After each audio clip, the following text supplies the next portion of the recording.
Okay, good morning, students. What we're going to do in this video, I think we're going to have 3 videos for today's lectures and icebreaker stuff.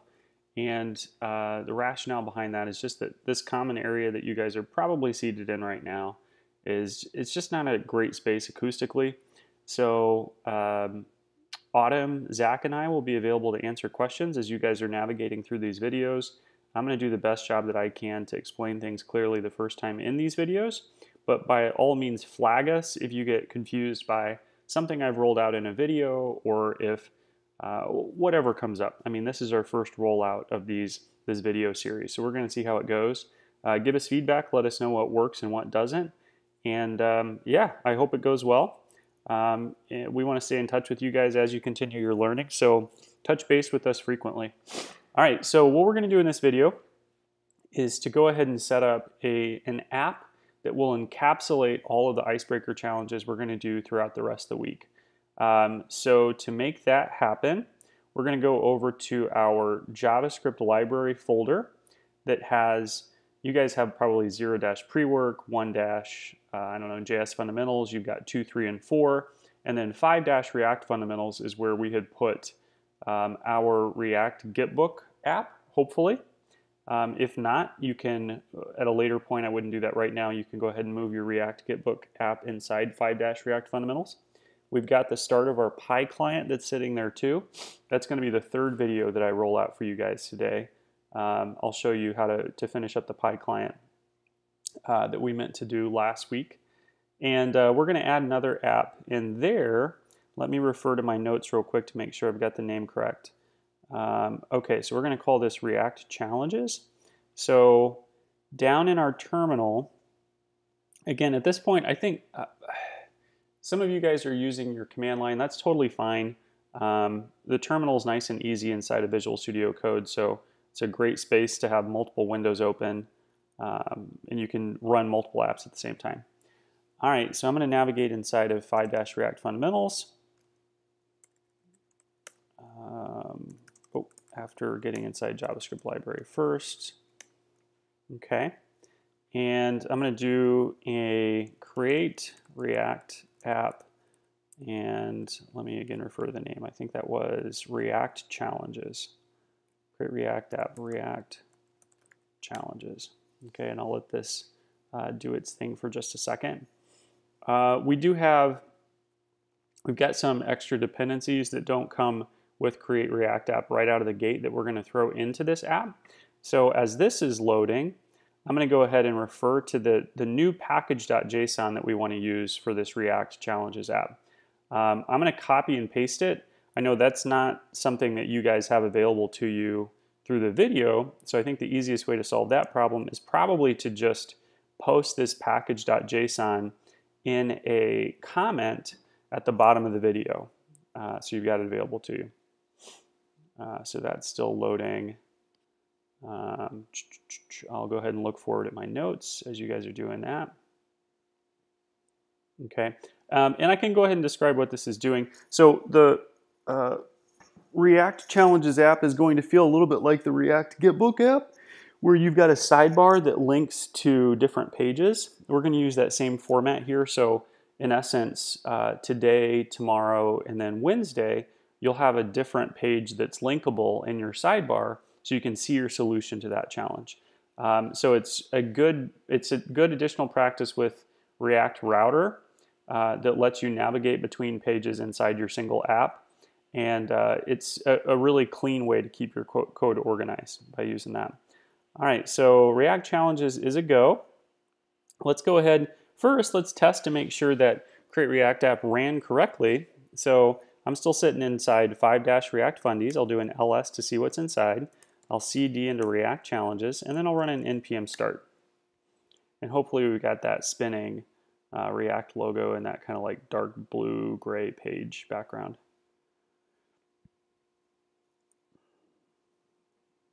And there we go. Okay, cool. So our app is up and running. So first thing we want to do is go ahead and edit our package.json. So I'm just going to scrap the whole thing, paste in here. Again, this should be a comment in the video for you guys. I'll go ahead and close my app with a Control-C in the terminal. And then I'll do an npm install so I can capture the dependencies that are listed in package.json. And this is just an easy package.json for us to throw in for the React challenges. We absolutely do not need YouTube API search. You can use React-Strap if you want. We've got a lot of extra stuff in here, but I just grabbed this and I knew it would do what I wanted, so I didn't mess with it much. We probably are going to use like a third of the dependencies that you see, but that's okay. That's okay.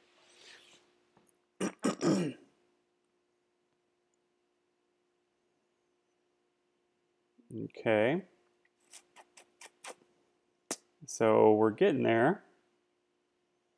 Binary's fine. Added packages, found some vulnerabilities. There have been some questions about like when we do an npm install and we get this vulnerabilities message. In a like production worthy app, yeah, that would be a problem. But security vulnerabilities just aren't a concern for us, as we're not doing anything with secure data, learning the fundamentals here, and we're certainly not taking this React Challenges app and publishing it. So the combination of no one's really interacting with this, it's just a local app, and no secure data means we don't care. Great. Okay, so React Challenges, let's go ahead and npm start again. Let's see if this blows up on us or if it works okay. No input files found. All right. And we get that same spinning logo. Okay, well, that makes sense. We haven't changed app.js or built out any new components. So, okay, let me reference my notes here again real quick. After that package.json, let's update. Okay, we're going to update the folder structure. We're not going to touch app.js just yet, but inside our source folder that holds all of our essential content for the app, we're going to make a new folder called components. And so this is a typical layout for React apps, that you've got a components folder that holds all those small granular pieces that make up your website. So I'm going to make was it day one? I wish I had dual screen in this case so that I could bounce back and forth. Day one comp, day two comp, etc. Okay. So, I'm looking at the wrong one. There we go. All right. So I'll make a new folder for day one comp. And then I'll put the component inside. So day one comp.js. Notice I'm Pascal casing as I go. I'll do day two comp with day two comp.js inside, and day three comp with day three comp.js inside. And if I'm going fast as I'm making out this folder and file structure, feel free to pause whenever. There's no rush. You guys are not held to the same timeline. The nice thing about the videos is that they're in some sense self-guided. So if you're faster, you can move faster. You can speed up the video if you want. If you need additional time, great. That's fine too.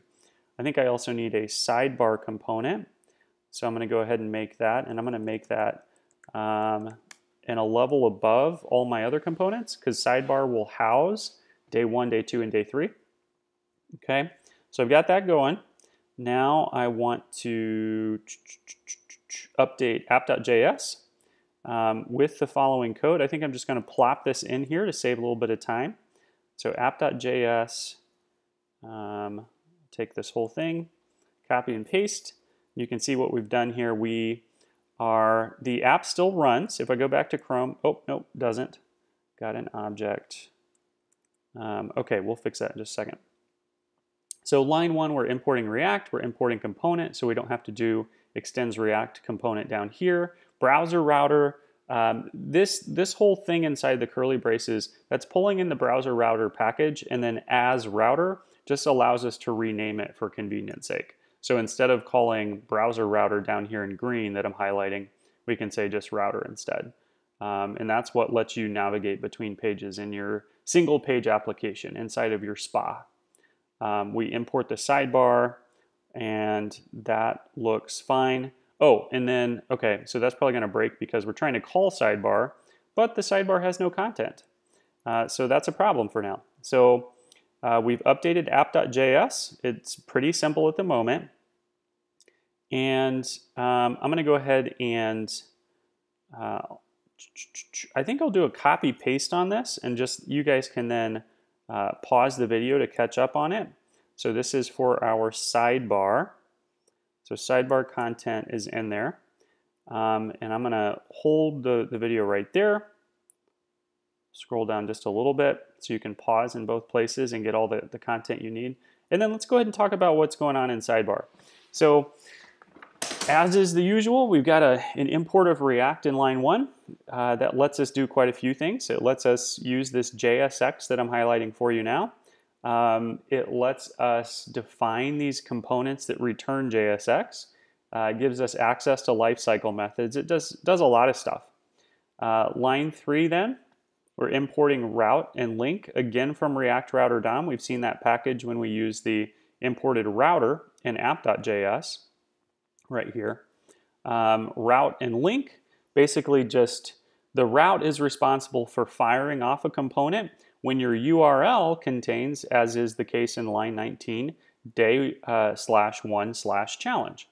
So the route says, okay, if you recognize that in the path of the URL at the the top of the screen in Chrome, then I'm going to fire off the day 1 component. If you see day 2 challenge, fire off the day 2 component. Exact is saying you have to have exactly this path to navigate there. If, for instance, if I took exact out, now anytime the route recognizes day/1/ or day-1-challenge, it's going to fire off the day 1 component even if there is extra stuff appended to the end of the URL. Okay? Well, we don't want that. We want to make sure that we're firing off this component only when we see day 1 challenge, no additional stuff in the URL. So it just provides a little bit of a filter so you're not firing the wrong component at the wrong time. Okay, and then so that's what the routes do. The routes actually fire the component that you see on the screen. The links work much like they did in Goldbatch, right? They're a React link, so it's not quite the same. We're not linking to a new page. The link instead says, change your URL to whatever your base path is. So the / is your base path. That would be like, for us as we run this locally, http://localhost 3000. Then after that, add to that base path day 1 challenge. Okay, so this link and this route work in tandem so that we fire this path off. The path is recognized down here, and that triggers day 1 component to load. Okay, so sidebar is literally just it's just a navigator for us in essence. Okay, now at this point, my question is, I don't know offhand, is our app, oh, there we go. Our app is working. We got an error before about not being able to load an object. Well, we didn't have any sidebar content, and that sidebar content we were trying to load from app.js. So now I can do day 1 challenge, nothing fires, and I can go back to the base path, see day 2 challenge, nothing fires. I can go to day 3 challenge, nothing fires. Okay, great. Well, and that should make some intuitive sense because we don't have day 1, day 2, and day 3 comps defined yet. So let's go ahead and do that. And this is going to be pretty simple. So I'm going to look at the sidebar. So right now, each of those routes, when I click on that link, you saw in the path at the top, day 1, day 2, and day 3 challenge was in the path. And then the routes don't fire off the components. That's nice. It kind of breaks on us, but we just hang around and we see nothing on screen. Okay, so day 1 comp, let me refer back to my notes here. What do we want to put inside these? Okay, so these are pretty quick as well. And it's almost a copy and paste for all 3 of these. So day 1 comp has got the following. Import React, make a functional component that takes in props if we need them, although we don't use them here, and simply return an H1 that says this is a day 1 component. Then export that as the default here, day 1 comp, so it can be usable elsewhere. Let's go ahead, I'm going to take this, just copy it, go to day 2 comp, do the same thing here. I'll rename this day 2 comp and day 2 comp. I'll replace the 1 with the 2, and we'll do the same thing for day 3 comp. day 3 comp, day 3 comp, 1 with a 3. There we go. Okay, great. So my question is, having defined day 1, day 2, and day 3, are those actually going to load on the page at this point? I don't remember. Oh, they do. Sweet. Day 1, day 2, day 3. And so they're loading because we just defined these components. However, in sidebar, we tried to import these things already. So we tried to import all of these functional components we built out, and now everything's set up. So now that the imports are actually working, we fire off those components on recognizing day 1 challenge, day 2 challenge, and day 3 challenge URLs. Okay, so all right, we are almost done with this particular video. The last thing we want to do here is to go ahead and share with you guys what the challenge is. So the challenge is to, I think I'm going to hover right here. At the bronze level, you're going to take the day 1 comp. All of today's work is going to be with the day 1 comp. Take the day 1 comp and convert it to a class component. I think you guys can manage that just fine. Use the constructor lifecycle method to initialize state. Okay, so we're doing 3 things there. Got to review constructor. What does it mean to initialize? And what is state? Okay, state should hold 3 key value pairs. Well, defining state as having 3 key value pairs gives you some idea as to what state should be. We're going to do name Paul O'Connor, our lead instructor, age 44, favorite color blue. Okay, if you can do that, then inside your render method, you're going to build a button, and that button will simply console log the state when it gets clicked. That's bronze level. Okay, I would start with that. If you feel like, oh, that's too easy, I think I could jump to gold. Approach these as stair steps. Take the first challenge, and if you've accomplished it, awesome, go on to silver. So if you've got bronze, then silver says do all of the above, but make a new functional component called day 1 functional. You want to call this component 3 times inside the day 1 comp render method. Okay, so first of all, what does it mean to make a component? Secondly, what does it mean to call a component? And what does it mean to call that component 3 times? You're going to call it inside day 1 comp. So hint, you're going to have a parent-child relationship here. Each day 1 functional component call should be passed a prop. The first prop will be name, the second age, and the third favorite color. Each of these day 1 functional components should display the prop it gets passed. Oh, okay. So the first day 1 functional would be pass name, the second component age, and the third favorite color. I think I maybe misread that. All right, and they're going to display the prop that gets passed to them. That's the silver level challenge. So you're kind of taking, bronze was have a button that console logs information from state. Silver is saying take that information from state, pass it down to these 3 components, and those components will do the displaying of the information, not the console log. All right, then finally gold, do all of the above, but refactor your render. So that refactor just means to rework, recreate. So that instead of calling day 1 functional 3 times, you call a variable array inside of render, which displays the .map results of that variable. Let me think, get my head around this real quick. Each day 1 functional component should have its prop defined dynamically. Shouldn't have to make a name, age, and favorite color prop by hard coding their names. I think I'm going to, let me think for just a second. Instead of call a variable array inside of render, which displays the .map results of that variable.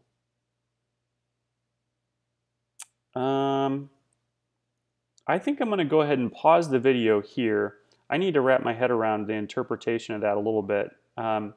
So go ahead and try to knock out bronze and silver.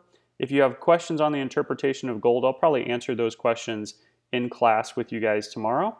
But I'm going to cut it here, and then I'll have a separate video for the solution.